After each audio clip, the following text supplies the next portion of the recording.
Nobody wants to actually read The Great Gatsby, and for this exact reason I've decided to do it for you. Through this video I'll explain the first 3 chapters of this book for students anywhere who are looking for a Cliff Notes version of the worst experience ever written.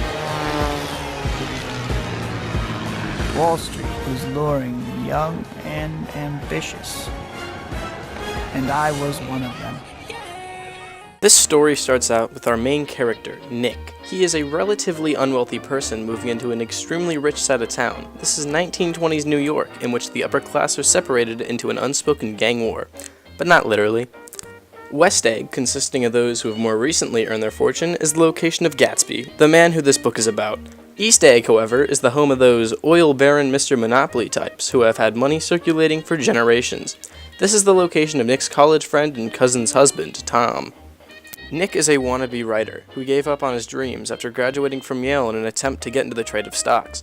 As a result of this, he moves into a small, forgotten groundkeeper's cabin for $80 a month, which is sort of awkward considering that everybody near him is a millionaire. Nick plans to visit his cousin Daisy at Tom's house. He goes over to East Egg and talks about how absolutely amazing this dude's house is for a minute. While at the house, Nick mentions his neighbor Gatsby, to which Daisy becomes very sentimental. Considering the video type, it won't matter if I spoil the fact that you later discover that they were lovers. It should also be mentioned that Tom hates the word hulking, which is a lot more stress than need be in the story. That's just about all you need to know for Chapter 1, and I'm not going to go into any more detail than that. If you were looking for a more in-depth analysis, you should switch off now. In Chapter 2, Nick is introduced to Tom's mistress, Myrtle. This was brought out pretty nonchalantly, so I guess this was normal back then. Also, they buy a puppy from a man with a box of things. This, more than anything, resonated with me, and I can't quite put my finger on the why, considering that this has minimal importance. The TLDR here is that they go back to Myrtle's house and you are forced to read through the written equivalent of an awkward gathering a friend dragged you to with people you've never met before. Everybody gets wasted, which seems to solve the problem of awkwardness, but at some point Miss Wilson, one of those people at this gathering, keeps shouting out Daisy's name. This doesn't sit well with Tom, so he literally just breaks her nose on the spot. Blood was everywhere, and then that was over and everyone left. An elevator boy is surprisingly snappy over Nick rubbing up against the elevator lever, and that's the end of Chapter 2. Chapter 3 starts with the unfortunate realization that Nick's neighbor Gatsby is throwing a party. The music is loud, and Nick doesn't like it, but he goes to the party and talks about how nice Gatsby's house is in his mind for a bit. Some celebrity shows up, and you are informed that the party has now begun. Cool, I guess. Nick decides to go look for Gatsby, and after a whopping 3 people tell him that they don't know where he is, Nick decides to go get drunk. This is weird to me. The mansion is huge, and he could have been anywhere, and 3 people is a massive miscalculation of information before giving up. But whatever. He runs into Jordan Baker, a friend from the night before, and decides to go look for Gatsby with her and another woman, Lucille. Lucille tells him how suspicious Gatsby's past is, either as some sort of German spy or murderer.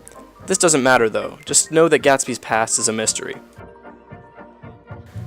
At some point, some middle-aged man keeps rambling about how the books in Gatsby's house are real. Very cool. Eventually during this party, Nick talks to some dude about how irresponsible his host is, and how he can't even find the guy, only to find out that he was talking trash to the man himself. Gatsby and Nick talk for a bit, and Gatsby invites Nick out on his boat the next morning at 9 a.m. Gatsby wants to go talk to Jordan Baker alone, so they leave. Nick waits for an hour before they return. Nick is feeling petty and lets them know just how long he waited. Someone crashes their car and acts confused about how it happened, but upon further inspection, the wheel was gone. A car wheel just fell off, and they didn't notice. They talk about how bad at driving they are. This is defended because everybody else will keep me from getting into an accident, which I guess makes this the Bible for those assholes who merge 3 lanes at top speeds without signaling. The rest of the chapter is spent complaining about bad drivers. That's the end of Chapter 3, and well as my analysis of the first few chapters. I might continue covering this garbage book later if this kicks off, but if nothing else, you've saved yourself the first 3 chapters. Like and subscribe, or don't. That's all I've got to say for now.